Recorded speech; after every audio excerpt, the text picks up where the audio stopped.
good back in your head. I'd like to call the September 22nd Wilton Board of Education regular meeting to order.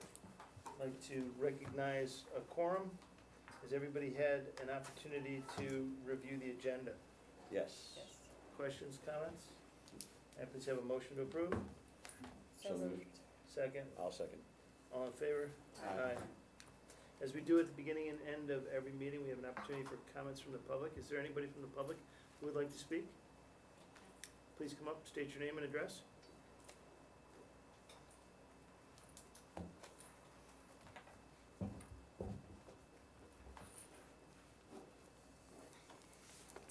Marissa Lowthert, I'm a 7-year resident of Wilton. I'm here tonight because, as you may know, I attended the September 6th Board of Selectmen meeting. And at that meeting, I discussed with them my concerns about the most recent TRC report. Over the summer, I'd been contacted by a number of families, and right after the TRC report was released, I was contacted by a number of families whose children have been experiencing medical issues that could be related to the building. And one of the things that I'm concerned about is that Wilton Public Schools is aware of the fact that multiple families have children who are not attending the schools because of air quality related issues, medical symptoms, that doctors have evaluated the students, and these are not just the physicians that the parents chose, but also physicians that Wilton Public Schools chose. And Paul has sat in numerous meetings and is the person who handed over the names of the doctors that Wilton selected. And so I've been having a difficulty reconciling the fact that TRC has said that Miller Driscoll, this is a quote, Miller Driscoll is surveyed as safe for student and staff occupancy, end quote. But meanwhile, the doctors that Wilton Public Schools chose didn't make that same statement. So I think it's important that for families whose children may be experiencing symptoms that could be related to air quality, that the Board of Ed encourage those families to seek medical treatment.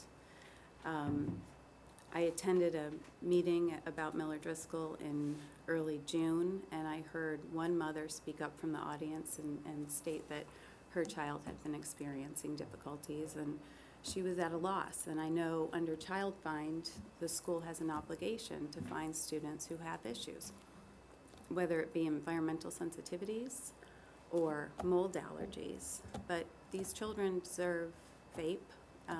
These children deserve to have those medical issues examined, particularly when the doctors that Wilton chose, including Dr. Freelick, who's a Wilton school medical advisor, she specifically wrote a letter stating that she wanted the students to see an environmental specialist. So these are people that Wilton chose, and these students are still not in school. These doctors did not reach the same conclusion that TRC reached. So I just think it's important that parents know and that the schools be forthcoming with this information. Thank you very much.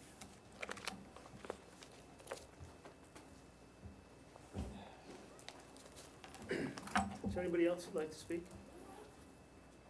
Let the record show that the Board of Education is always looking to make sure that parents have appropriate medical care for their children, and if there are any concerns, they need to bring them forward immediately.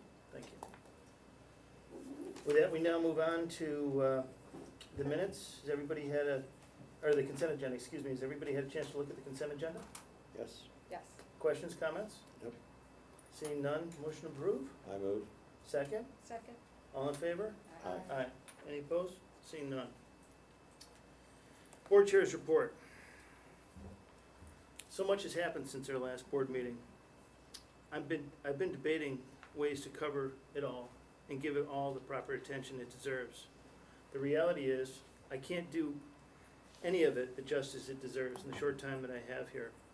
We've had an incredibly successful summer, closing out last year, ramping up a new director of finance, a new director of human resources, and two new principals, excuse me. And we've also begun negotiations on a new teacher's contract. We successfully opened the new portion of Miller Driscoll School, and sadly, we've had to say goodbye to some amazing, great Wiltonians who have just recently passed away. Their many, many contributions will be remembered for a very, very long time.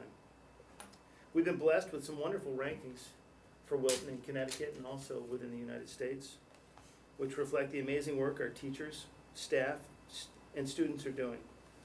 We've inaugurated our new stadium turf with wins by the football team and the field hockey team, and we've welcomed new and highly capable staff members across the district as we've said goodbye to some wonderful staff members who've retired this past June. And now, here we are, having successfully launched another school year, and having done so more smoothly than I can remember. The coming year has each of us filled with excitement, hope, and the prospect of new opportunities as we look to achieve even greater things than we have before. And if anyone wants to know what the Board of Education is thinking or working on, they only need to look to the vision for Wilton Public Schools and know that our attention lies there in the weeks and months ahead. Thank you. Dr. Smith? Would it be inappropriate to say what you said? Ditto. Ditto, yeah, exactly. I think I'll pick up on the chairman's last comment about our vision, and I'd like to take a minute and just share that vision again with all of you and with the community, talk through what our strategic objectives are, and then speak to some of those ways those objectives are coming to life in our schools. So our vision is this. All Wilton graduates will be innovators, collaborators, and creative and critical thinkers who are high-achieving, socially responsible, civic-minded, and have internalized the virtues of compassion and empathy. Our instructional program will meet the demands of a globally interconnected society by providing a rigorous and comprehensive, holistic educational experience. As a result, Wilton Public Schools will be recognized as a premier, dynamic, learner-focused district that leads the nation in educational excellence. To achieve that vision, we've crafted a theory of action and several strategic objectives. Our theory of action is this: if the district adopts a personalized, student-centered approach to teaching and learning, then all students will acquire the knowledge, skills, and dispositions needed for success in the 21st century. Our three objectives to accomplish this are, number one, to build the capacity of teachers to create trusting, respectful, and supportive relationships with students and families. Number two, to build the capacity of teachers to use the principles of universal design for learning to develop curriculum and instructional frameworks. And number three, to build the capacity of teachers to design and implement high-quality performance assessments. You'll note from the language and the way those are crafted that we are focusing extensively on professional learning and really developing the skills of our teachers. They are truly our most important resource in our schools as we serve the children of Wilton. So we're working at every level to reshape our approach to instruction in ways that will ensure every child benefits from an educational experience tailored to suit her or his needs, interests, and strengths. This year, we continue to strengthen our teachers' practice in reading and writing using the Teachers College Readers and Writers Workshop approach. In mathematics, our teachers continue to deepen their expertise using Singapore mathematics. I'll note we had Dr. Yipan Har here for 2 days this summer. He presented workshops to groups of teachers all across the district, as well as held a very, very well-attended parent night while he was here. In science and social studies, we continue the transition to an inquiry-based approach to instruction as we implement both the next generation science standards and the college career civic life social studies framework. At the high school, our freshmen are participating in the new flight program, which is taught by school counselors Deb Marino and Pam Scott, designed to support their transition to Wilton High School. Other Wilton High School students are enrolled in new hands-on courses like our Introduction to Engineering Design and our Student Help Desk course. At Middlebrook, students continue to participate in highly engaging courses like iSTEM and the farm-to-table sustainable living course that you heard about several times last year. Enrichment programs have been expanded at all 3 lower schools, and all 4 of our schools continue plans to grow our use of authentic performance assessments and implement library learning commons curricula. In every classroom, we're expanding our use of digital tools to enhance learning and create new and different opportunities for students to connect and explore novel ideas. The district's new SRBI intervention program has launched, and our interventionists are already at work serving students to close achievement gaps. We've also revised our gifted identification process and will be implementing new practices and procedures to address that need. Our partnership with Dr. Bill Preble and the Center for School Climate and Learning moves into its 3rd year. We'll continue introducing new programs and activities designed to strengthen school climate and address issues like bullying and intolerance. Kim Zemo, our new Safe School Climate Coordinator, is leading this work and will also be coordinating the district's threat assessment and crisis intervention teams. I want to just highlight some of the achievements, Bruce, that you had alluded to. I apprised the board that 59% of the class of 2016 were accepted into most competitive or highly competitive colleges and universities. 32% of that class was accepted to colleges and universities considered most competitive. That's an extraordinary percentage of our students. We demonstrated the highest average composite ACT score in the last 5 years, as well as the highest reading and mathematics ACT scores. 89% of the AP exams were passed with a 3 or better. 158 students who took those exams were recognized as AP scholars for their achievement, and 6 of our high school students were recognized as National Merit semifinalists. We want to congratulate Elizabeth Healy, William Heffernan, Nicholas Johnson, Nakia Maraskin, Stephanie Ji, and Brendan Zhang. We also want to congratulate 2 of our seniors, Victoria Koenigsberger and Jackson Walker, who were recognized as top teens to watch by Westport Magazine. I would also note that after its inaugural year, Wilton Education Television garnered 4 awards from the Educational Access organization here in the region. Miller Driscoll took a 2nd place award for its productions, and Middlebrook ran the table with a 1st, 2nd, and 3rd place award in a variety of their programs, including the King Tut Museum, technology used in the classroom, and social media safety. And the list goes on. A couple of operational changes this year. As you noted before, we've split the tech director's role in half. So Fran Kompar, who is one of the architects of the Learning Common initiatives here in this part of the state, is working with us part-time to lead our efforts to implement the Library Learning Commons, as well as further develop our digital learning environment initiative. The Connecticut Center for Advanced Technology, CCAT, is working with us to manage the back-end tech support. So we have a full-time dedicated staff member from that organization here on site. They've been working with our staff, conducting an infrastructure analysis and needs survey, really doing yeoman's work trying to get all of our technology up and running as we relaunch this school year. Last week, you were apprised that our facility supervisor, John Murphy, resigned. Town supervisor of facilities, Chris Burney, is filling in on an interim basis. We're working with the town to explore the feasibility of creating a shared services arrangement between the town and the schools. You mentioned the change in our finance director, so I want to welcome and introduce Dick Huot, who's here. Dick has multiple decades of experience doing this line of work.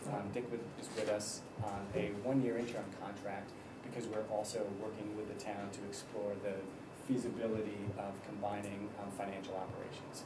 And Dick is advising on that front as well. This summer, CADE conducted an audit of our entire policy manual. We just received the results of that audit and their recommendations, so the policy committee will be working over the coming weeks to review that information and bring forward policies that need to be updated. In early July, a group of our administrators spent a week at Harvard attending their annual Universal Design for Learning conference. As you know, the implementation of universal design is one of our 3 strategic objectives. The implementation of universal design curriculum and instructional framework is a significant effort here in the district. We're currently in phase 1 of our implementation plan, which consists of teaching all of the administrators the principles of UDL and then crafting a plan to introduce the principles of UDL to our staff. While we were at Harvard, we had the opportunity to screen the film Life Animated. This incredibly moving film chronicles a family's journey in learning to communicate and engage with their autistic child through the use of Disney movie dialogue. We were all so moved by that film, we secured the rights to screen it, and so far we debuted it for 3 of our 4 faculties. We will be working with the PAB to host a community screening, and then the Miller Driscoll faculty will be seeing it later this fall. This film has served as a very powerful entry point into the discussion about why we need to move our curriculum and instructional practice to a universal design framework. And I would conclude by saying, after taking a long breath, this is just the beginning. So, like you, Bruce, I'm really excited about the work that's been done, the changes that have been made, and what's to come. So I would just say, hold on to your hats and stand by. It's going to be a great year. Wonderful. Thank you. Thank you very much. We move on to committee reports, teaching and learning. We had our first meeting of the school year a couple weeks ago, and mostly we reviewed and discussed 2 of the agenda items that we'll all be looking at in a little bit, the standardized testing results and the district scorecard update. We also started to take a look at how we're going to go about evaluating and determining gifted children in our school district, and so there's more information coming on that, and Laura and I and Chris Finkelstein also talked about the possibility of forming another type of subcommittee that would take a look at what we could do in terms of gifted education in our school. So all just in the very beginning stages, but we'll keep you posted. Wonderful. Laura, is there anything else? No. Okay. Great, thank you. Business operations? Okay, Miller Driscoll? Building committee first. We opened Miller Driscoll Yeah. as we On planned. time? I'm On shocked. time, So as shocked. planned. And it really is amazing, and we owe an incredible debt of gratitude to Michael Duyard, who is the project manager for Turner. The teachers who slaved quickly to get the school up and running and ready for students. And it is just, it's fantastic. It looks great. And Willie and his crew, they were phenomenal.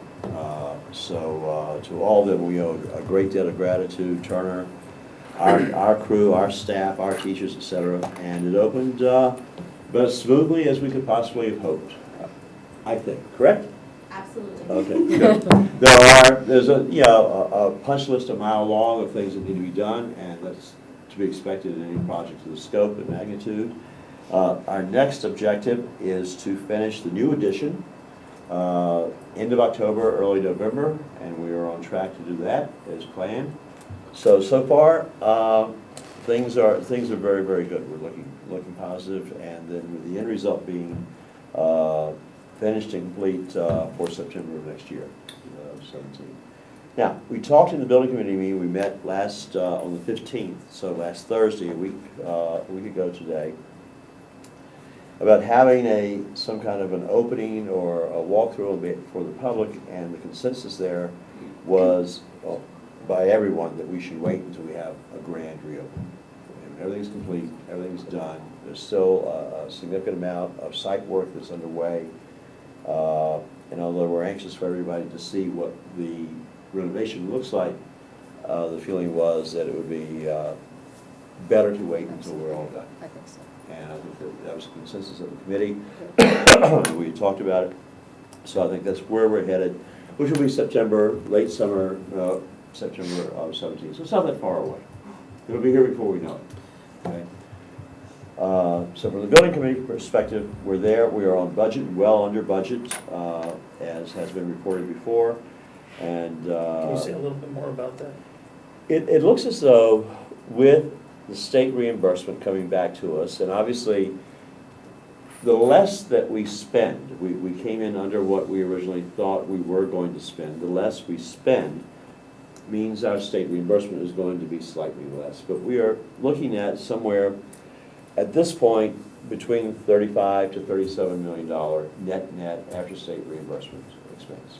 Okay, we came in well under on the contractor side, which means that we don't get the percentage of that we had anticipated from the state, so that brings down our state reimbursement, but we're going to be significantly under our original projection.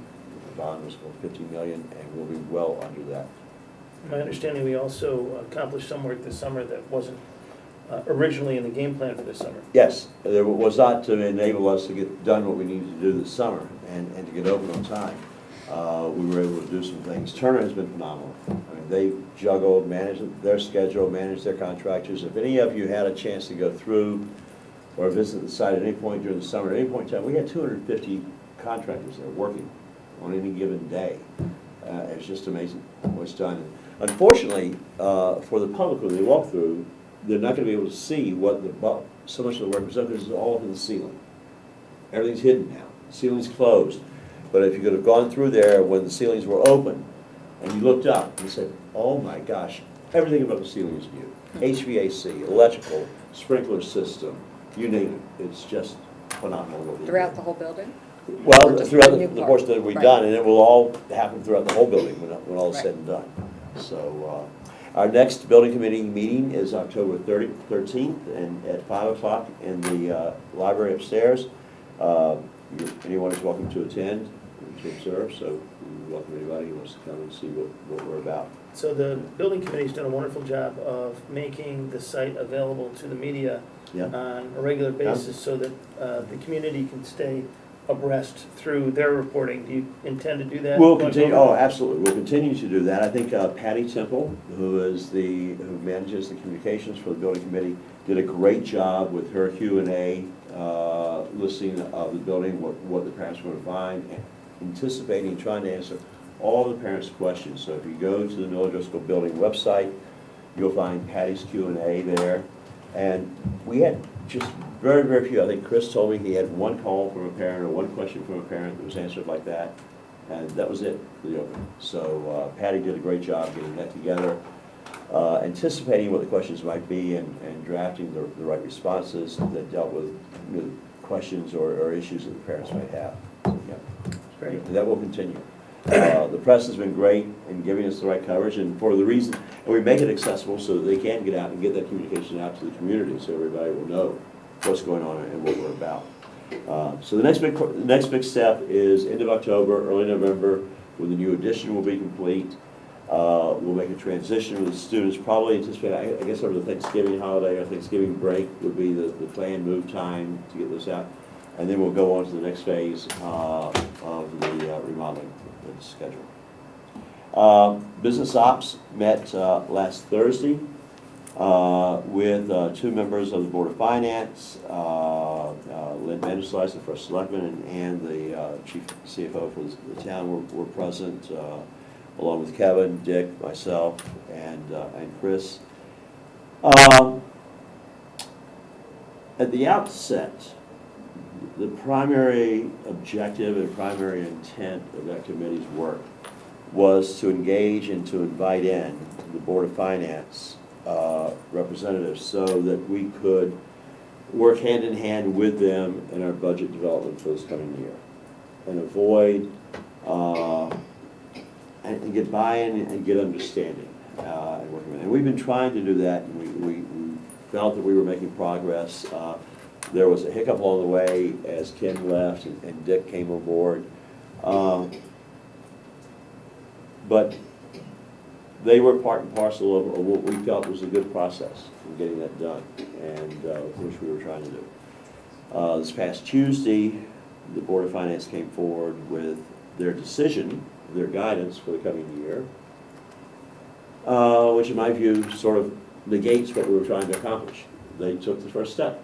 And they've said what we want is a negative budget for next year, below what we're spending this year. So we will revisit, continue to work on our budget, and do what we think is appropriate for our school system and for our needs and to meet the goals and objectives that we have.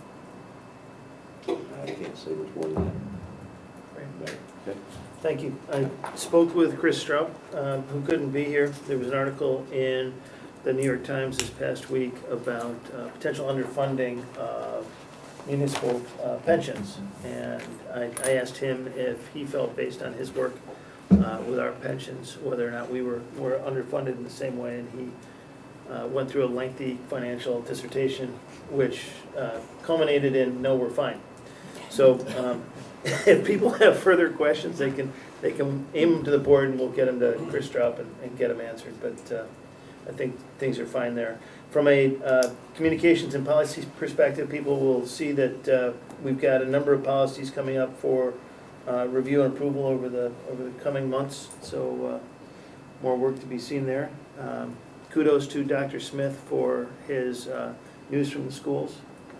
The one that came out just last week was outstanding. And I really hope that every realtor in town gets an opportunity to read that and share it with anybody that's interested in living in Wilton. It's pretty outstanding. Bruce, on, when we were supposed to meet earlier this month, the 6141 policy, about, that was on, but it's not tonight. Will that be on again soon? I I took know, it yeah, off for the time. because we also had, when I was scanning the CABE recommendations, Right? there was a recommendation in there that I just Affects needed that. to verify that was in our policy. Okay. So I thought we Very could just good. push it for Okay. a meeting. Great, thanks. Seeing no other committee reports, are there any others? Seeing none, we move on to the financial report. Thank you. Just to echo your comments, I did attend that pension meeting, and I have copies of the report, and both the pension and the OPEB funds are doing very well. What you have before you, I'd like to just make sure you're looking at the right report, since we did revise it as a result of the business operations meeting. And it should say September 16th and highlighted revised on it. I'd like to talk a little bit about the report before I get into the detail. That's right. What I've tried to do is, there are literally 4 different reports here. One is written, then you have a summary of the end of the year. Then you have that summary broken down into more detail by object category, and then the offset of the SPED in the back toward the excess cost. If you look at the summary report, and what I've done also is put next to the expended for 2015-16, the budget for 16-17. And the reason I do that at this time of year is we really don't have a lot of data to project out the 16-17 year. And this is the first comparison, so we can look at what we expended the previous year and compare it. And it gives us an indication of whether there are any serious problems. And to make you feel more comfortable, I really don't see anything. I think the issues that we're faced with are more state budget-wise and not internally. So, using that summary, you can see that we ended the budget year a little under what we budgeted for salaries, and next year we're healthy in that regard. Benefits are down, but they're mostly because of the, if you look at the backup in terms of the 2000 series accounts, the amount we're contributing to the non-certified retirement is down significantly, and that represents most of the change.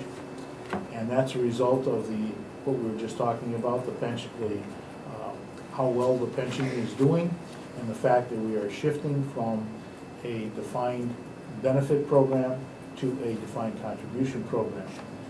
So we're contributing to the investment for the long-term pension, but we're also contributing to the employees, 7% of the non-classified employees' payroll as a retirement, which is in the long term a savings to the town of Wilton. And takes the pressure off of the pension account. So our benefits are doing very well. While we're at it, you may notice that on the object 2950, severance pay, it says revised. We had pushed about half of the expense into 2016-17. The Business Operations Committee felt that should be all recorded in 15-16, and because the town was healthy on revenue, it wouldn't impact any of their finances, so that they approved that change. So I made that revision in our accounts. Going on, as we're looking at the detail, the 3000 series professional services are just ups and downs, normal things. And when you look at the individual accounts, we were in pretty good shape. Moving on to the 4000 series, contracted services and property services, we are down a little bit, but given the amount of work done last year in the buildings and the fact that Miller Driscoll is being totally renovated, that's not a surprise. Also, there are some extended school year services that are tied to excess cost in there, and while they're minuses, they're covered by the excess cost grant that we receive at the end of the year. The 5000 series accounts look pretty good except for tuition, but that's again is an issue that's taken up by the excess cost grant that we receive at the end of the year. 6000 series accounts. Just quick question for you on the Surely. tuition. What percentage of that overage of almost $900,000 could have been predicted at the beginning of the school year? At this point, I'm not sure I can answer that question clearly because I don't have the experience with the account. But I wouldn't look at it as 900,000. I could look at the public and the private together because you have an excess in the, a little bit of an excess in the private, the public, and the net for this coming year is really a $500,000 difference. So I just, I think probably about 80% of it, and maybe you could, can probably be predicted. The rest of it is people moving in, people moving out. Change in student functioning. Yeah, yes, and youngsters improving or not, so. I think, again, if there's any concern with this budget, it's what the state is gonna do in terms of the Fairfield County towns, in terms of ECS and the excess, and funding the excess cost. Historically, the state for at least the past 8 or 10 years has not increased the amount of money for excess cost. So the percentage of that money, those expenses that were eligible has dropped from about 80% down to about 70%, when originally it was meant to be funded at 100%. So,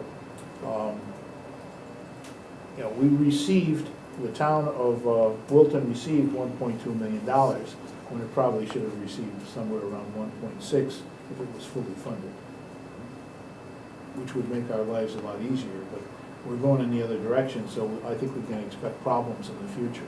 And we may want to adjust our thinking when we put the budget together for 17-18.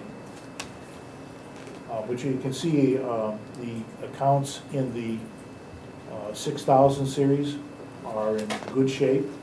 I've been looking at the utilities for the coming year, and a number was sort of put on Miller Driscoll because there's no gas history, and I think we'll probably have an excess in that account. Plus, we've got a full oil tank we want to burn the oil out of before they take the tank out next summer. We don't want to leave that money in the tank. So I think while we were over budget considerably, I think most of it is to do with obviously tuition, but also the huge number of staff turnover we had last year and the severance costs we had to address due to contractual requirements. And with that, I will open up any questions that the board might have. Questions? No, do all of this,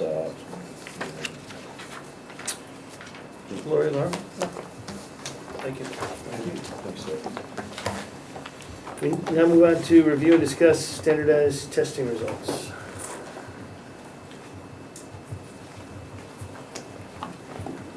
Do you want to charge your own clicker? Okay. Good evening, everyone. So tonight we're going to review the standardized testing results. Just to remind you, these tests were primarily, I think all of the tests were taken last year, towards the end of last year in the spring. And we received the results over the summer. So I want to thank Matthew for all of his hard work in taking all of the raw data and organizing it and summarizing it in such a way that we can all interpret it in a meaningful way, not only for the board and for myself, but also for the building. So we appreciate it because it's a lot of data. I do want to remind everybody that when we're talking about standardized testing results, we're talking about very broad accountability measures. They're really designed to help people at the state and district level to answer the question, are enough of our students meeting standards? That's really what they're designed for. If we have questions about particular programs or the individual students, what we really should be doing is looking to other data. It's very broad data. It tells this group and the state are enough students meeting standards. If we want to know how is a particular program doing or how are individual students doing, it's better to look at data that's more designed to answer those types of questions. Okay? So tonight what we're going to go over is we're going to go over the SBAC results, the Connecticut SAT school day results, the science results from the CMT CAPT, the ACT, some information on AP, and then we also have some information on college attendance. Okay? So in terms of SBAC, I just wanted to remind everybody that the scale has changed. I don't know how many of you recall with the CMT there were 5 levels. The SBAC has 4.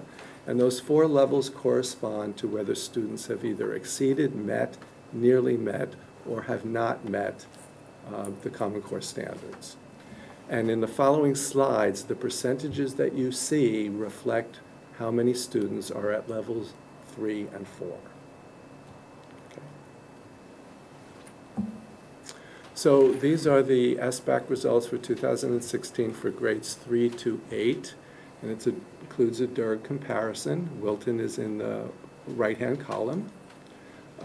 There are a number of brighter spots than there were last year, particularly in grades 3, 4, 7, and 8. This is a confusing chart. There's a lot of numbers up there. But we have made some significant improvements from the year before. If you could go to the next. I think this slide is a little bit easier to interpret. So as you can see, Wilton has shown more growth than most of our DERG A counterparts. 6.3% in language arts overall from 14-15 to 15-16. Some of our, as you can see, DERG counterparts were showing even negative growth. So 6.8 may not seem like a lot, but I have to tell you, if you look across the state and if you look across the country, 6.3% is nothing to sneeze about. That's a significant improvement. I attribute that to the hard work that we all did in terms of making sure that the instructional tasks that we were presenting to students were rigorous. We also implemented the MAP, which enabled teachers to monitor progress more closely throughout the year. And we've also done some work with our students with disabilities. I'm going to show you some of that data in a minute. This is our results in terms of math. I think across the state, Performance in math lags behind performance in English language arts. I'm not sure if that reflects the quality of the test or the quality of the curriculum we're trying to implement. Again, we are honestly lagging behind the DIRG, but we made significant improvements from last year. 10.3% change. And we were second in the DIRG in terms of the growth that we showed. Obviously, those numbers are pretty bad in that one area. I'm assuming you'll talk to us further at a later point in time on what you're doing about it. Yes, absolutely. However, given the growth that we've seen in language arts and math, those are significant increases, which indicates to me that the things that we've put into place are the right things to narrow the achievement gap. If we're able to keep this level of growth up, we will close that achievement gap. I do believe that. Yes. So I talked about students with disabilities. You may recall last year that the performance of our students with disabilities was a particular concern to us. So what I've done here is that I've disaggregated all students, students without disabilities and students with disabilities. And I would just say again, like I did last year, if you look in the column for students without disabilities, we are doing quite well. I would say that we're also doing much better with students with disabilities. And if you look at the next slide, this compares how our students did in 2015, students with disabilities versus 16. You can see significant increases, in some of them 19%, 14% difference. I would attribute this to all of the efforts that we put in this year in terms of implementing the DMC recommendations and making sure that students with disabilities have appropriate access to the general ed curriculum with appropriate supports and services. You can see this is same comparison with math. I think the results are a little bit more mixed, but if you look at the next slide, you can see that, again, in some of our grade levels, we are making significant increases in the level of achievement with students with disabilities.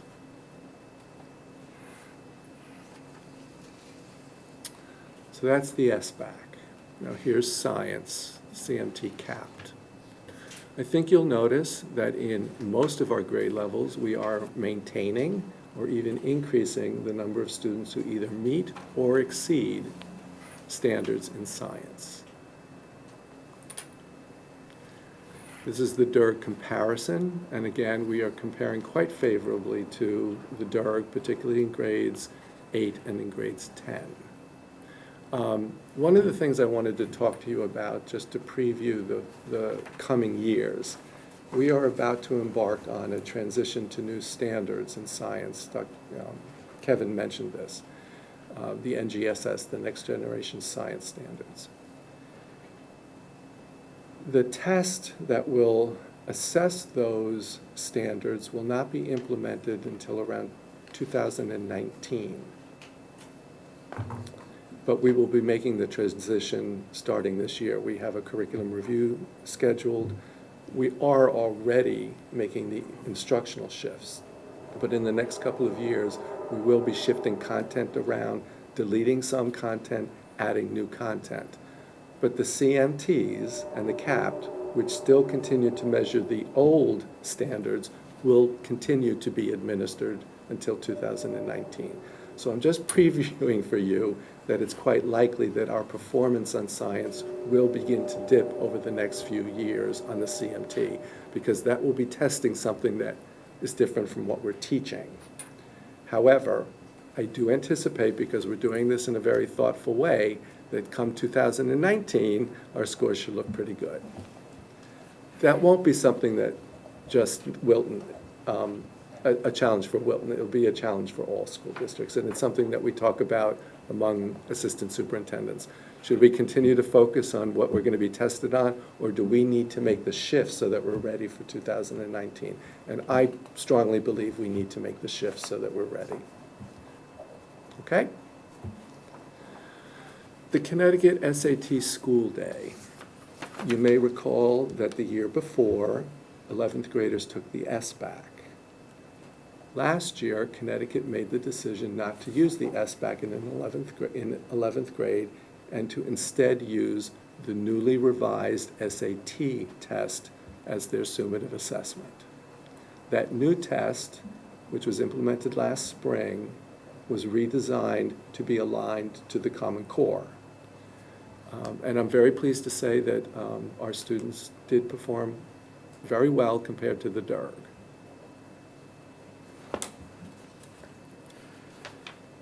Is it safe to say that while we have issues in one or two of the lower grades, which we're working on obviously, that it does appear that we're clearly getting things ironed out by the time we get to the upper grades? Yes, we're trying very hard to do that.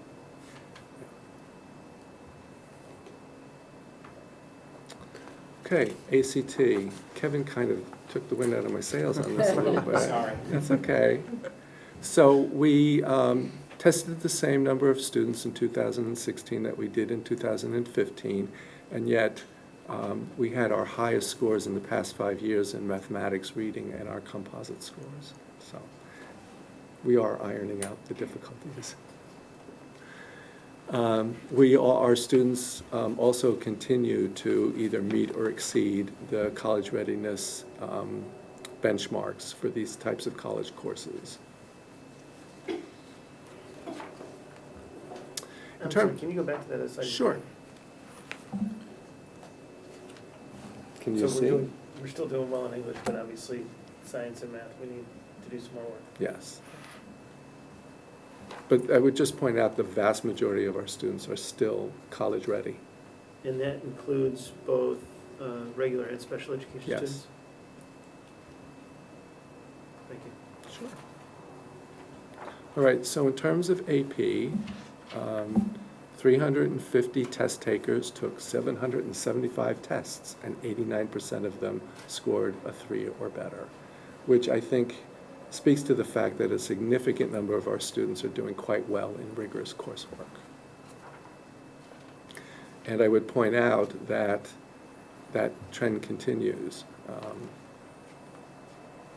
I think if I understand this correctly, this was the second highest performance in the past.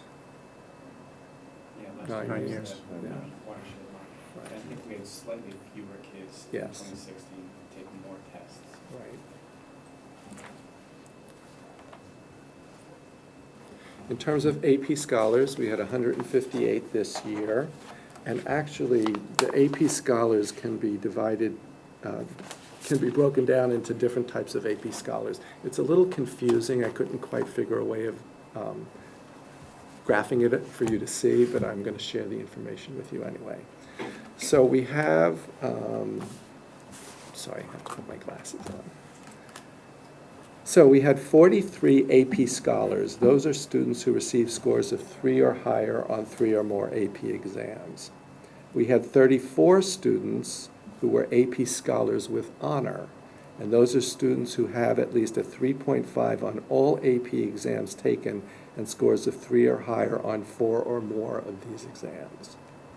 We had 65 AP scholars with distinction.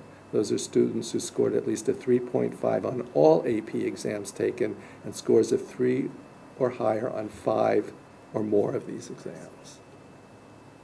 We had 15 national AP scholars.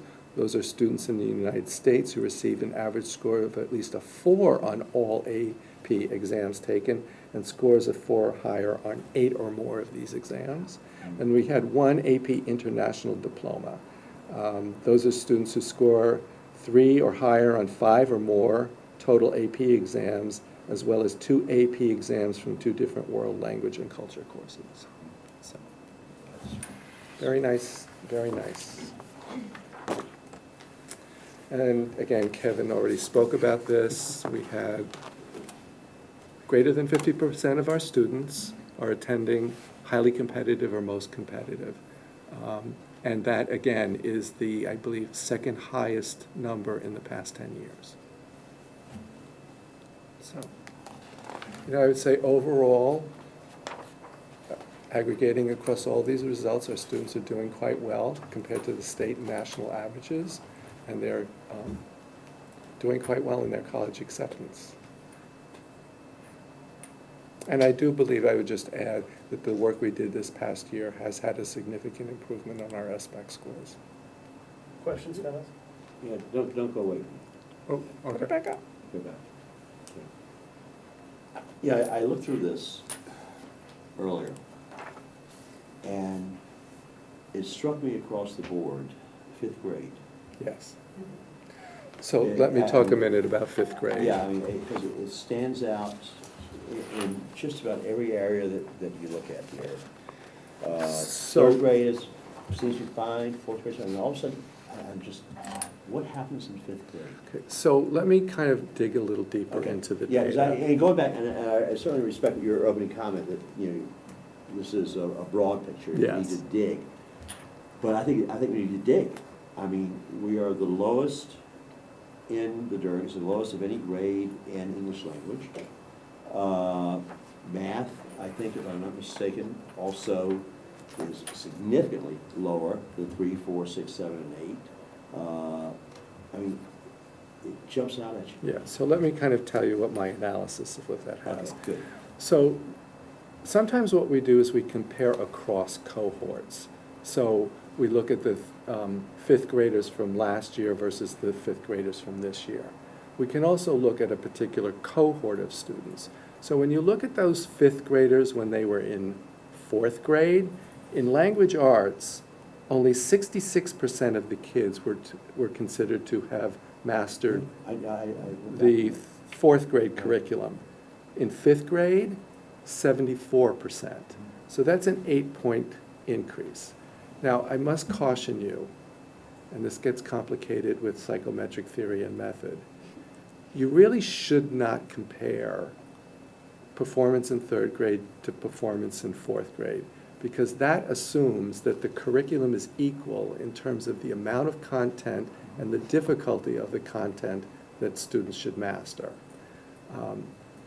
They have this other thing called vertical scale scores, which I'll talk to you about in a minute, but when you see large differences, that indicates to me that 5th grade added a great deal of value to that particular cohort. It doesn't look like it because the year before, the 5th grade the year before mastered 76%, so it looks like it was a decrease of 2%, but really for that cohort, they mastered a much larger percentage of the content of that grade level. Now let me just move on. When you look at math, that's not as true. They were at 57% in 3rd grade and went to 54% in 5th grade. My hypothesis is that the teachers were focusing most of their efforts on moving a fairly low cohort of students through their language arts and could not focus as much on the math. You know, it's something that we need to be aware of and follow that particular cohort. The good thing about 6th grade, when you look at those cohort additions, like for instance, let me just explain. So the 5th grade the year before was at 47% and last year was at 65%. So that 6th grade team added 18 points to a fairly low performing cohort. But So we're still lower than anybody else in the dirt. yes, I mean, so we I- started lower. Yeah, Yes. so okay. Well, when it comes to math, one of the things we discussed in teaching and learning is you have to remember these tests are all now Common Core-based tests. And we were a little bit slower to getting up to speed with adjusting our math curriculum Yeah. to the new standards than some of our DIRG There partners. is a group of students who are now in late elementary through middle school. See, the way we implemented the curriculum was that we implemented it unevenly. So particularly in Miller Driscoll, the implementation was spotty and kids were missing skills.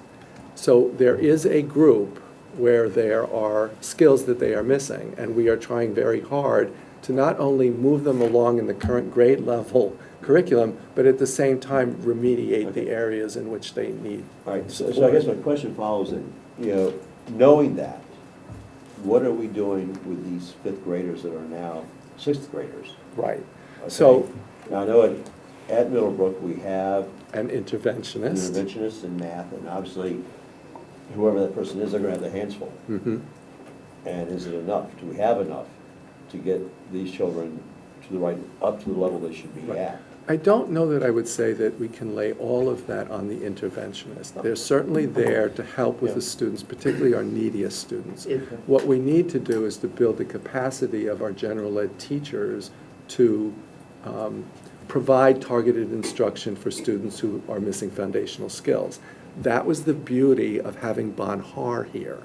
Bonhar gave us some of the strategies and tools we need so that teachers can manage to pull small groups of students, first of all, identify what areas they need to be working on, and to pull them during class time to do small group instruction. I would also remind you about, remember the mathematic changes we've made in sixth grade this year, Yes. right? Dr. Mitchell, we've added the, another math option in sixth grade this year, right?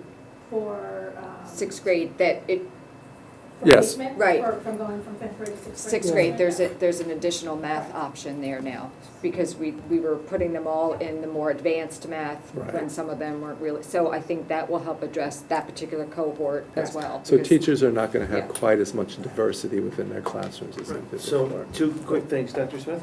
Right, when Dr. Mitchell and I were speaking about the fifth grade achievement, she shared that there was also a curriculum alignment issue that I'd like you to just address, Chuck, as well, because I think what she shared was that some of the topics that were tested were actually taught post-SBAC. Yes, So students may not have even been prepared right. to address some of those questions at the time of the test. And you recall, we just spent a year for the first time with curriculum coordinator in mathematics. So Yes. that too has been ironed out, but I'd just like you to speak to Right. that. if you don't mind. So prior to this past year, teachers were pretty much going through the textbook. And in analyzing that, we realized that they were covering things that weren't necessarily being assessed. That's natural when they're first learning how to implement a new program. Julie did a wonderful job in terms of compacting the curriculum, rearranging content, eliminating things. One thing that we didn't realize, though, was one of the most critical units that needed to be covered needed to be moved up earlier in the year. That comes with experience. We've only had 2 years of this SBAC testing experience, so we learned our lesson. That unit has been moved up for fifth grade. I just, my concern, particularly English language, is not so bad, but we are the lowest in the DERG, almost, with one or two exceptions, at every grade level in math. Yes, And so third grade, okay, which should have been online, I think, based on, we started, but third grade should have been online, the lowest in the DERG. Fourth grade, lowest in the DERG. Fifth grade, lowest in the DERG. With one exception, sixth grade. There's something happening in what we're doing with math that I think we really need to focus on and get a handle on. And So, Glenn, we to- are. To take you off the hot seat for right now, I think this report is designed to tell us where to focus. Oh, absolutely, and I And- understand, I get that. and I think we need Want to make sure. These that- folks to come back to Yeah. us with a comprehensive game Right. plan Yeah. on how they're gonna address it, as opposed to addressing it here tonight. Yeah. Sure. No, I I- understand, I appreciate that, and Go back absolutely, to the I'm growth. just raising this issue that it's something that we need to look at, because. Okay. Glenn, I'm absolutely in agreement with you. Okay. It's not something that I Yeah. don't know. Okay. I just want to remind you, you need to look at here. We made a 10-point Yeah. percentage point. What we're doing is the right thing.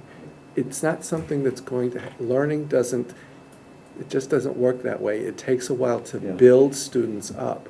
If we maintain that level of growth, we will be closing that gap. All right, Well, I'm you just, have to, well, you just have to, like, the work that Chuck and everyone is doing is, they're closing, I mean, I just got what Chuck just said, Yes. but, it's not a quick fix, we're not Right. teaching for the test, we're drilling down, we're teaching the kids important skills and the ability to, just in particular math, approach mathematical problems in a really sound way, and it takes Yes. time, and Chuck development, along with Julie and all the math instructors, is to do it thoroughly and carefully and not doing it superficially and quick to get that quick Yeah, response. and I get that. And it takes time. Yeah, and as a board member, you know, we supported and were totally in favor of the interventionists at Middlebrook because we recognize it.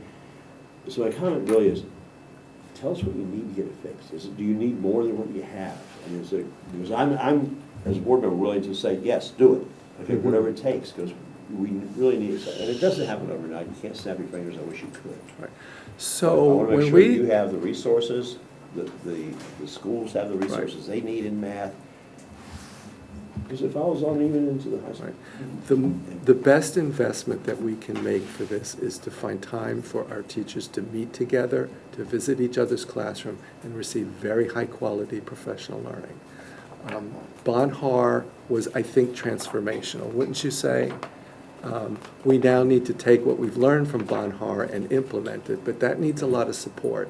We only have one math coach in each building, Yeah. where we usually have 3 to 4 literacy coaches.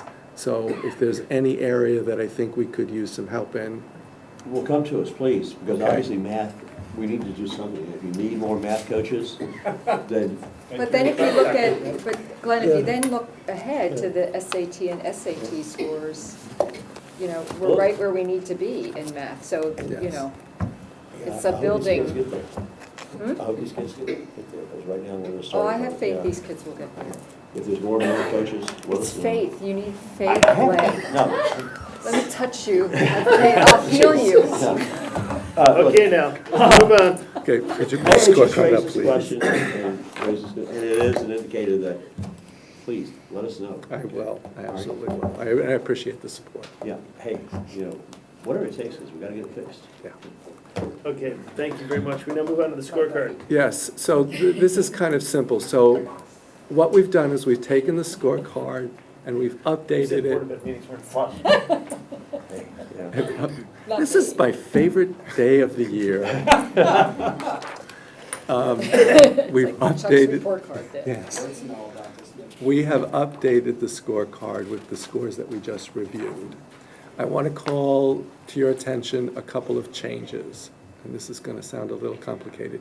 You see there are 2 highlighted, or 4 highlighted boxes up there. Let me try to explain what happened.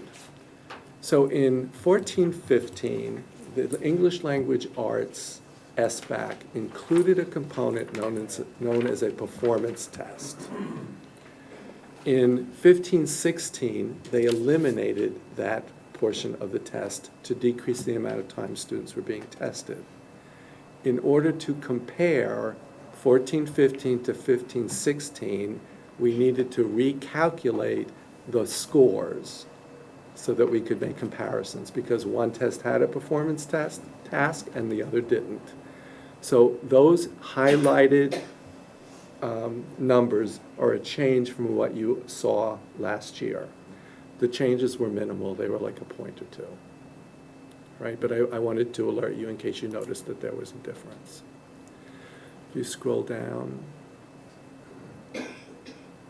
we would also like to propose an additional metric for the scorecard.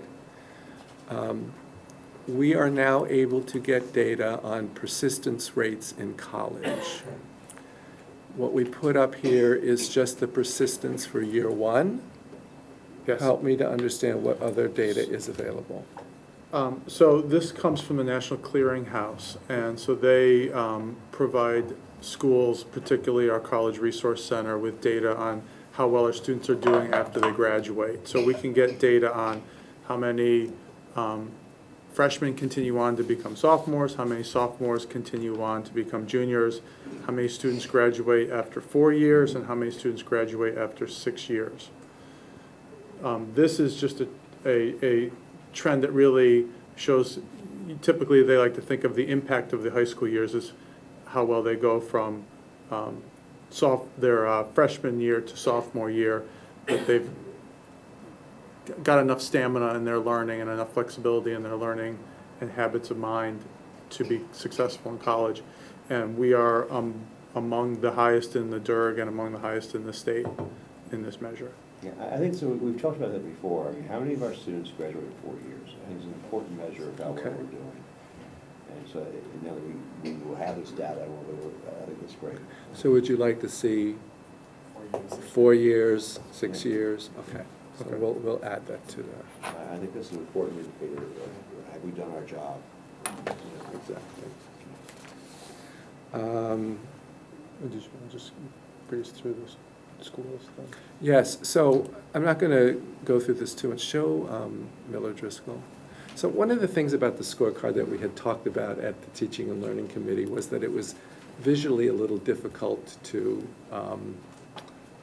read. It's an eye test, yeah. Right. So one of the things that I've done, and I will share this with you afterward, is that I've disaggregated it by school, so that you can see what are the measures we're using at each school, and this is what it looks like. It makes it a little bit more manageable visually and I think comprehensively.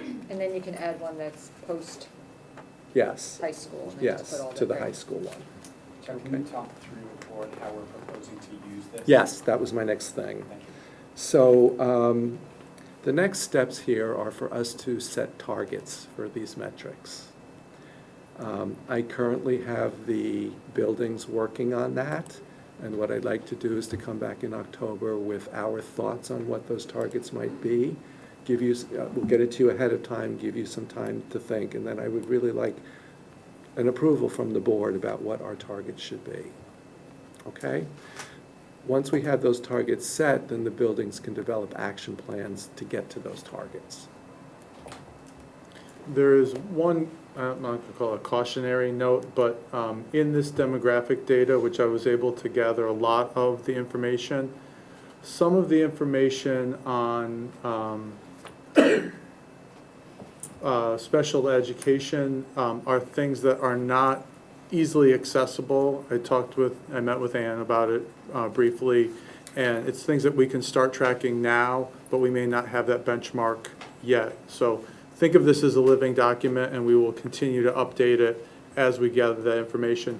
Some of the information about clubs, particularly at different schools, depending on how they track their attendance, they may not have accounted for how many of those students are fifth graders. So we got to do a little bit of digging. We will update this as we can. And it may just cause, for example, just some extra verbiage in the scorecard metric. Verified acts of bullying, the standard change for what counts as bullying.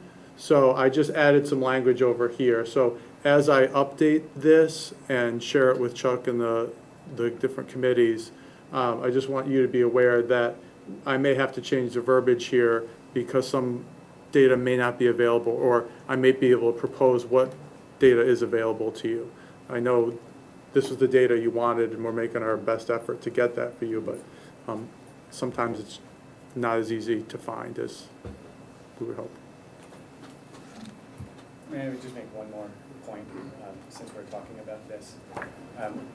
So we crafted what I think is a very compelling vision for what we want for our students.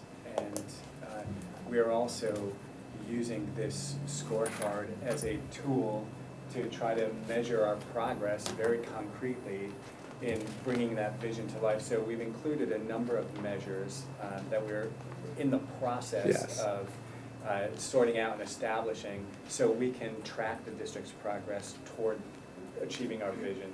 So we've got work around capstone projects and interdisciplinary projects included, attitude and skill surveys around technology, the student climate, school climate data is also in there.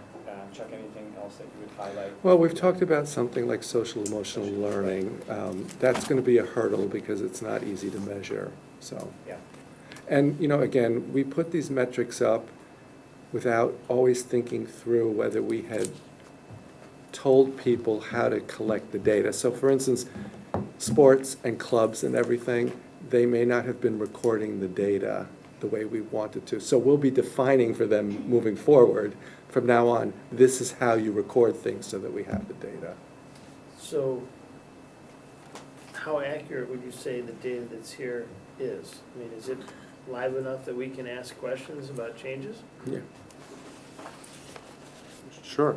Yeah, I mean, I can tell you where all the data, most data comes from things that's publicly posted on, that we have to report to the state or that we get from the state. The financial information I get from Dick and his staff. Okay, so when I think of our per pupil cost, I think of it closer to 20 than where it is here at this number. Is there something missing, or is my recollection wrong? I'm looking at the last page, line 11. I think this accounts for the excess cost grant coming back. I'll have to go back through my notes, but this, this is the per pupil Net? net, I believe. Okay, Is that from the EDO one? Yes. The EDO one is a compilation of 3 different sources of funds. One is the board budget, one are grants, and the other is the in-kind services provided by the town. They do all of our grounds, they do some of our plowing, they do a lot of things for us. And those are sent to me by Ann Lenz's office, and it's incorporated into the report. If you'd like, I'd be happy to give the board an update on how that's put together and the various pieces of it. I think that'd be helpful, and I also think, since that we're going into budget season, it'd be helpful to have fresh numbers for our surrounding neighbors as well. And if you have a suggestion about which per pupil, that's a perfect example of one where I might want to have a definition besides per pupil as reported by the EE01 report. Yeah, I think it's important that that get footnoted and that we're trying to compare apples to apples. The next question I had was, and Kim Zemo's not here, so Bob, Dr. O'Donnell, I don't know if you can answer this. The change in suspensions between last year and this year, that's a pretty dramatic drop. Any thoughts, comments? I'm assuming that's mostly in high school, but maybe it's... What line? Just looking at it. What's Line Line 15. Line Yeah. 15? can you- 15, last page. Yeah, that's the whole district, Oh, it's a whole district? Okay, not including bus suspensions. And that's right. from the state report. Can we move that so they can see? Do we have any the thoughts, numbers? comments on that? Well, I looked at the decline in the data, and I would say that as a high school principal, that's encouraging. We want to see fewer suspensions. I can drill down in Power School into exactly what ours were and how many we had, so we can take a look at that I data. think she wanted to see the numbers on But I think, once again, it's encouraging to hear that we're keeping students in school when incidents arise. So I like that trend. Right, obviously. Yeah. And then Ann, the number of students outplaced in special education appears to be pretty constant. Is that number a historical number as well? Is that That's approximately? where we've been for quite a while. You know, we're gonna be coming forward with some ideas about how we might impact that number going forward. Yeah, we Some started June plans. 29. Okay. And then that next line item, number of students exited from special education. My understanding is that we do have kids that grow out, We do. but there's nothing in the data here. I don't know, Matt, if you're able to pull that data. Yeah, that was one of those ones that's a little bit more difficult, that we have to do a little bit more digging to get. I think we'll be able to get the data for last year, so the end of 16. I think it's how you pull it up IEP Direct, and it's one of those ones where, again, now that we know we're going to be tracking it, we can tally those numbers a little bit more readily, but was not one of the ones that I was able to gather in talking with the special education staff. Right, and I would imagine that would be somewhat tied, correct me if I'm wrong, Sure. somewhat tied to percent of IEP objectives being mastered. So, Right, I so think the that's exit, important. the exit is both aged out as well as, I guess Master, it would be, but yeah. Right. we're ultimately looking for mastery, and Right. helping them grow So up. again, back to definition, right, exited from special education, not aged out. So Right. back to defining what we mean by that metric. Right. I think that's an important conversation point because the special education population changes annually. We have new kids coming in, and now we're just talking about the new kids that landed on our doorstep the last 2 weeks. And that changes the complexion of the number, so we have to think about, we want to track cohorts of kids within special education and monitor exit. Right, data that I way. think what I'm trying to get back to is making sure that we're doing all of the things that we can and should be doing to that Right. population. Okay, other questions, comments? All right, thank you. Thank you. We now move on to policy 5146, child abuse and neglect. It's time for review and discuss. I wanted to take the board through the proposed changes to this policy. Much of the language in this policy is recommended language from our attorneys based on changes in state statute. So I thought I'd just walk you through some of the significant changes. I think number one, and most importantly, this policy moves beyond speaking to what was described as certain employees, and those were people who were considered mandated reporters under the law, and puts the onus on all employees for now reporting suspected abuse, which makes everybody responsible. Number two, the policy more clearly defines some of the terms, so you'll see that in section 2. It also describes what must be reported and delineates the reporting responsibilities between employees who are considered mandated reporters under the law and those who are not. The policy also specifies the contents of the reports, and new to the policy is a description of how the superintendent or his or her designee can and should investigate suspected reports of child abuse.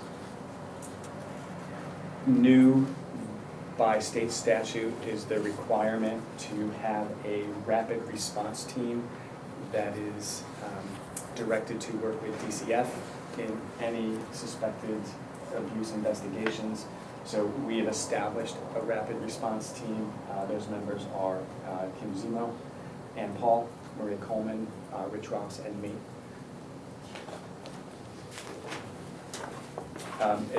This policy also adds a provision for record keeping. Comments, questions? It's comprehensive. I mean, I don't know what else, what's in here. Yeah. I read it earlier, and it's just, trying to think, all right, what would I add, or what should be there that isn't there, and I couldn't come up with a thing. So. Other questions, comments? Okay, we'll be on our next agenda as a review and approve. Then, the next is review and discuss Hall of Fame criteria. Great. So this is a policy that is new for us, and I'm very excited to discuss it here with the board this evening. If you don't mind, I'm just going to read the first 2 paragraphs so the community understands what the purpose of this. At the end of last year, the board created a new Wilton Public Schools Hall of Fame. And so we want to thank Chairman Likely and some members of our community who were behind that effort. What you have in front of you is really a description of the purpose and the criteria.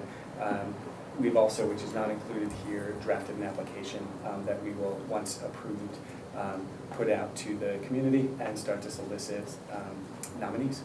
And I want to point out Lucille Denovio and Dr. O'Donnell and the staff of the high school helping in setting this up as well, because it was truly a team effort. Great. So if you direct your attention to the first 2 paragraphs there. From time to time, members of the Wilton Public Schools community have distinguished themselves in ways that have brought great honor and pride to our community. This includes teachers, students, and staff members who have in some way achieved notoriety in their chosen area of expertise. Such individuals may have attained national recognition or in some way been recognized by their peers for outstanding achievement. Those fields may include, but are not limited to, education, business, legal service, politics and government, military service, athletics, theater and the arts, philanthropic endeavors and community service. To honor these individuals, a Hall of Fame will be established. Induction into the Hall of Fame will be reserved for only those individuals who have truly distinguished themselves and shall be regarded as a highly coveted honor. To be inducted, a candidate must be nominated in accordance with the following procedures, meet a rigorous set of criteria, and pass a rigorous evaluation process by the Hall of Fame Review Committee. Inductees will be honored with a personalized plaque that will be displayed in perpetuity in the Hall of Fame. Hall of Fame inductees will be announced annually by the chairman of the Board of Education. So what follows are a series of details, as you read, outlining the eligibility criteria, as well as an application process, and the creation of a Hall of Fame and Service with Distinction Review Standing Committee. We've also included plaque and service with distinction, plaque requirements and standards, a process for announcing, and some criteria for the Service with Distinction Award that specifically addresses non-Wilton resident Wilton Public School employees, people like Chip Gall. And there you have it. Great, questions, comments? Yeah, the application form is in. We have a draft of it. I can circulate and I can add it to the next agenda, actually. Yeah, because So, I'm ready to drop it somewhere. We've got to Can't approve it make first. it I think. up. approved. Yeah. Yeah, I know, but I'm ready, so Okay. I look for the Get a head form. start on it. Okay? Thanks. Huh? I'm flattered. I need the form so I can make my Just a nomination. just a second. Is there a time limit as to how far back we go in terms of people getting nominated? Yeah, we talked a little bit about that. Right now, there isn't. Okay, but, so I would suggest that it be changed since, so in theory, could someone be nominated before 1959? It's possible. So, high school didn't exist. So then I think if we are gonna allow for people prior to 1959 to be nominated, there should be some kind of for better definition of that. That's a very good point, thank you. Our resident historian. What do you suggest? Do you have any I thoughts? don't know, comments? I mean, that's something to think about, like, Okay. so, well, they had to go K-8 here, and, you know, how far back you go. And, Right. Where did they go for high school? I mean, either, it depends what part of town you live in, either to Staples or to Danbury usually. Oh, That's a good question. So- interesting. Okay, so we'll. No, it's not, I mean, I don't know, You know, if you were planning to go back that far. It's interesting, because I think when we originally thought about the concept of the Hall of Fame, we were thinking about people that had gone through the Wilton Public Schools. So I would think even somebody that graduated before 59 would have been in the Wilton Public School system. Right, So yeah, that makes sense. if you have any thoughts on how to address it, No, just just think. fire off an email. Maybe just say, like, Prior to 1959. because I was saying if they were going outside Sure. the town, they would still be, as you said, part of the school Okay, system. There would great. just be a record of that. Okay. Right? And the halls. Downstairs, right underneath us. There we go. There's a file somewhere. Yeah. Wonderful. Any other thoughts, comments? Great, thank you. I have actually another comment about the Service with Distinction Award, which I think is really important. And I have a problem where you're planning on putting them, because I would like to think that the community and the school students would like to see who've gotten them, and so the idea that they would be, you know, in the classroom or in the cafeteria, where the only people who would see it would be, you know, that would really limit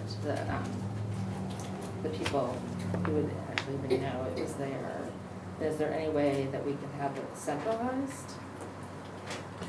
You know, that's a good point. One of the things that we had talked about, and I'm not sure that we landed on, was the awards for service with distinction being placed where that individual did most of their work, for example, so. Well, right, so, but I'm thinking of someone like Ed Mack, who just died, who taught art in Wilton for a long time, has influenced a lot of Wilton high school graduates who went on to become artists. Like Ed McEwen had arranged, the Wilton Library had an art show that was all his former students. You know, he's been retired for 20 years, his classroom is still here, but, you know, who would, again, like if it's in the classroom, if we're honoring someone, like let's say we had put Chip Gall's, given him this and stuck in the band room, the only people would see were the band students. Right. Whereas like, why wouldn't the whole community want to see these teachers? Do you recommend including a service with distinction area down? I would like to see that. I mean, you know, especially because we talk about the teachers being the heart of what we do, and, you know, and I think of someone, I mean, just thinking about, you know, reading Ed Mack's obituary a couple weeks ago in the Bulletin, and Right. thinking of the impact he had on so many of us who went to Wilton High School at that time, you know, and I think he's worthy of recognition and not just stuck behind, you know, the drawing rack in the art room. As well as, you know, significant first grade teachers, you know. Right. I mean, there's also limits to who's the traffic. You know, it's a rather large wall hallway that we designated for this. I mean, I don't see why we can't use that for all of this, at least initially, until such time in the future it becomes full and we need to look for other space. To make sure that. And then you can move parts of it to other locations, appropriate locations. So we could conceivably say phase one is they all go there, and then phase two says Depending on how perhaps quickly we fill it, we distribute the distinction awards to the places that they worked. or Yeah, or another yeah, appropriate wherever. location, yeah. There's a lot of walls in that area. A lot of walls. Plenty of space. Well, it's also, like, we're not going to be putting every person who, you know, lived in Wilton. and Well, I was taught picturing Bruce's 8x10 glossy right under the, Well, right, I we had still to, have I had to have it down- accomplish down something wall. first. he has to get into the wall first. No comment. He's not the person you were gonna I'm nominate? not even qualified to paint the wall. Not yet. Not yet? Not Is yet. the consensus to redraft that portion of this? That's just my suggestion, I don't mean. I think that's a good one. I would support that suggestion. I think we ought to look at that. I mean, right now, this whole year, it's gonna be just one lonely plaque. Right? Is it hanging up already, Bob? Yeah. All right, if there aren't any other questions, comments, we move on to what used to be a very contentious conversation, but I'm optimistic it's gonna be quick. The Wilton Public Schools 2017-18 school calendar. Great, so we've included the calendar for you, and this calendar mirrors our existing calendar. So you'll note the most significant change we made was the post-Labor Day start this year to accommodate the building project. If you'd like my own 2 cents, as somebody who has been a strong proponent for starting the last week of August, I will tell you across the district, people are very refreshed. That last week seemed to really make a big difference for everybody, self-included. I don't. You can see the peanut gallery has some. Well, I would say that, I'm thrilled to hear when I this. went to the high school open house last week, there was at least one teacher who said he felt like the students, that they were quicker to ramp up because of that, and he attributed that to the extra week off. Yeah, post-Labor Day makes all the sense. He said that 1 week before August, it tends to just kind of be a, oh, let's just get Philosophy. acquainted Yeah. type of all this. Whereas here, it was like they came back after Labor Day, and it was like 1 day to get acquainted and then they were into the curriculum and off and running. The feedback that I've heard from parents has been outstanding, thrilled with it. They would like to see me thrown in jail for busting the state calendar and doing it again. We have a state staff, I mean, we are, because of our contractual obligations, you know, we are, I think appropriately excused from that mandate for the time I'm being. already projecting to the following year. Actually, I'd term out at that point, so We will have to it'll be somebody else that gets tossed. engage with our legislators on this piece of legislation again, and hope for different results. And is it pretty much set in stone now, that area calendar Oh, yeah. idea? Mhm. And so with that area calendar that we're in, it's still, it's the April break versus like a break in March, which we would love. Yeah, Yes. Yeah. Mhm. but isn't that part of the CES group that we're a part of? It's that region. That's right. Have we ever proposed to them a March break instead of April? We have, but I think the April break is tied to state statute. And All the- respect to I state think the testing. discussion we had was which week in April. And the penalties for busting the state statute are, other than throwing the chairman of the board of ed in jail? At this point, I do not know the answer to that question. I think it's gonna be worth looking into for the following year. We'll chip in, Bill, yeah. We'll come visit. Yeah, give me a please. chisel. Yeah. No, it- okay, It just makes a Don't lot let of the sense in stake the in the world. way of doing what's right for Wilton that's families. right, there you go. Well, I go back to, I remember one of the arguments we had in favor of March was the testing schedule, right, Yes. Chuck? Right. So as the testing schedule is in place now, which break time would be preferred? March. March. Yeah, because we pushed everything back as a result of the change in ASVAB schedule. But so that affects everybody, so It then sure why, does. I don't understand why the You're trying state. to apply logic to the state Sorry. legislature. Well, the thing you run into in Sorry, March my is mistake. the athletics issue, the complication for athletics in March, because we're still into winter sports. No, the complications No, are in it's actually April. less- April is the problem. It's less of It's less of an issue in March In than March it is than in it is in April. Really? April. Yeah. Because in It's in the April, middle of the season. families can't Yeah. take vacation That's because right. their kids are Yeah. tied here because of their spring If sports it came at the teams. end of all the winter sport activities and playoffs and Right. championships, In that March, right. period would be Yes. great. Right. It's ideal. So recognizing that we're having a debate right now that would actually affect us 2 years from now, I propose that we couch this and move on to the next But agenda. is this just I- review and It's fine. discuss or? No, this I guy, think we need to talk about what was another What did she say? Okay. okay. Well, it really was just review and discuss, Bruce. So we'll approve this at the next meeting. Bruce, correct? well, it wasn't on for approval for No, tonight. no, no. Right. No, I'm just saying So- that what we're debating right now would affect the 18-19 school year. No, the 17-18. No, No. we were talking This about is changing. 17, 18. We're set to We're not discuss. Well, I was This year. proposing that we consider a March instead of an Oh. April, is what I'm Okay, saying. I'm sorry. Yeah. I didn't understand. Yeah. For that's next okay. year. Yeah, why not? How do you feel about that, Dr. Smith? Um, Sorry, I didn't understand that.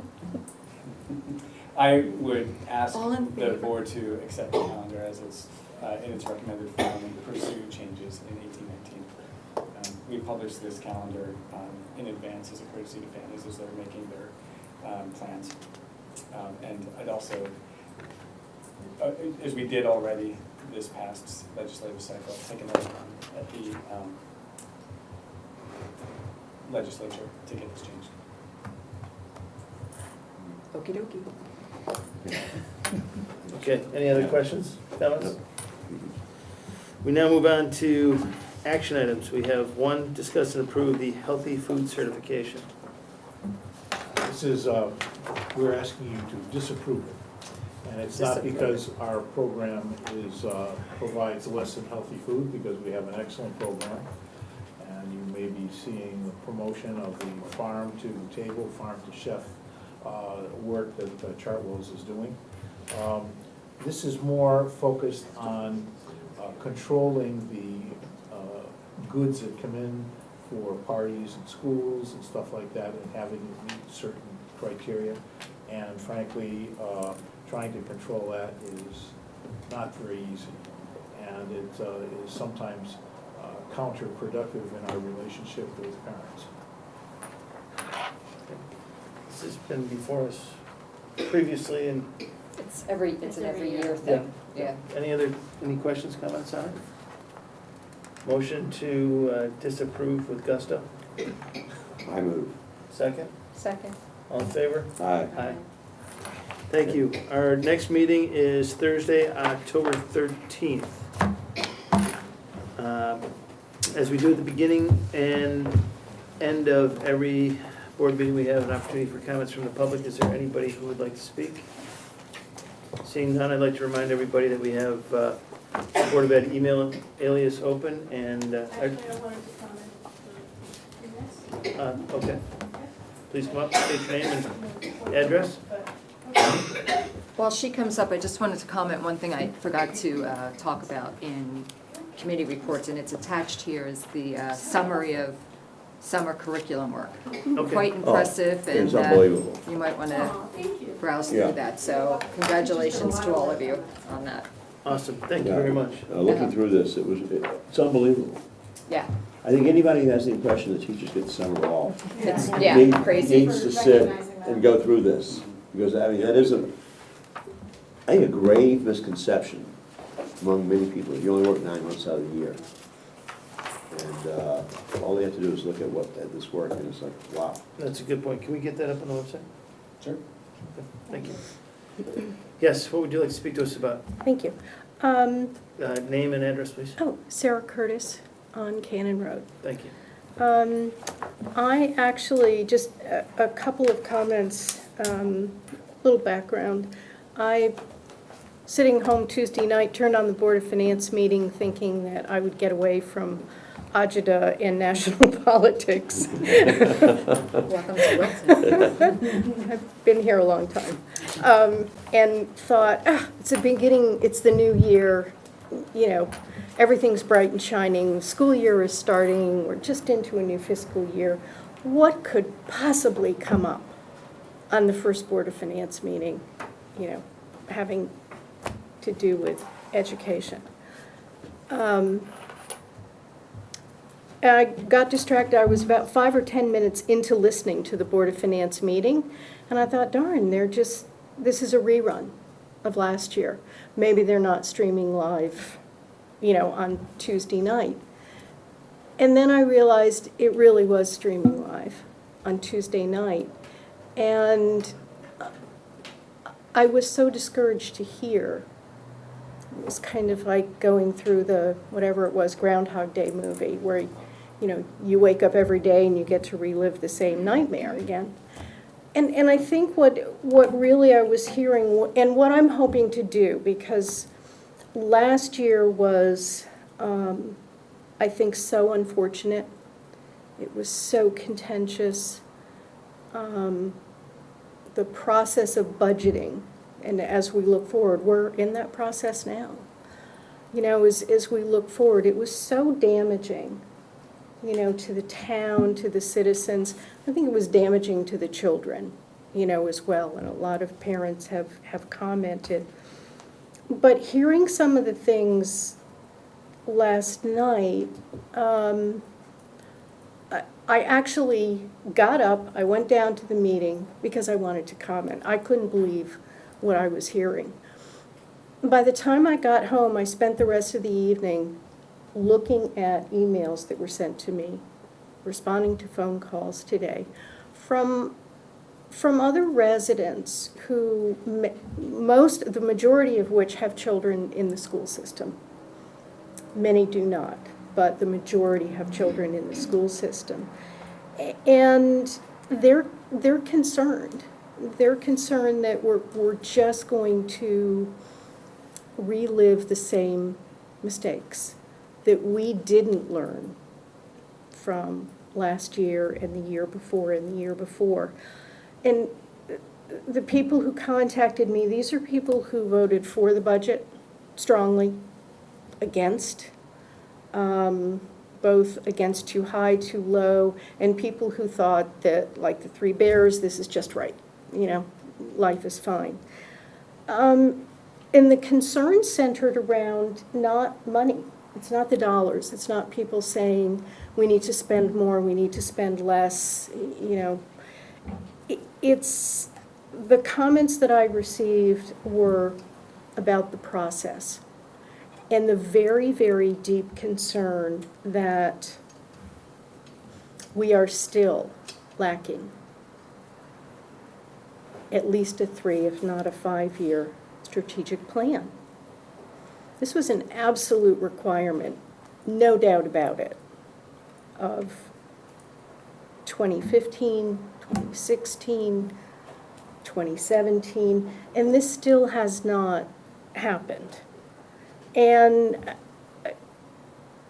given the size, I mean, any organization, public, private, any organization or any operating budget that is in the $75, $80 million range not to have the type of plan that is really necessary, not just for budgeting, but for really looking at how do we do things smarter, more efficiently? How do we navigate, not just in times where we can always go to the cash register, but how do we navigate in times that are very difficult economically for the town, where we have other challenges? How do we do this efficiently? How do we turn this organization around when we run into problems? And really the current state that I heard on Tuesday night, and some of the things that I've heard here or looked at, is really that we still don't have kind of the data, the rationale, the plan that's necessary to, on a cooperative basis, work with the town in the way we should be doing it. If resources are needed, and I'll take the position that I think we need more. I'll just go there for now. You really need to have that proof source. You need to have that story. People need to understand it. And I think what troubled people, troubled me last year, but is still concerning people. People were, I won't say angry Tuesday night, but they feel a bit, maybe betrayed is a little strong. But given the fact that we're only in September, I don't think we want to be looking at May. I don't want to look at the same faces that I'm looking at tonight that I spoke to last year. I don't want to be in the same budget meetings. I don't want to see in the front of the paper. I don't want our kids to see on the front of the paper, you're going to lose your teacher, you're going to lose your sports program, you're going to lose your language program, we're going to cut this, we're going to take away that. We shouldn't be, our strategic plan should not be to scare the hell out of people. It doesn't work. And I think, you know, given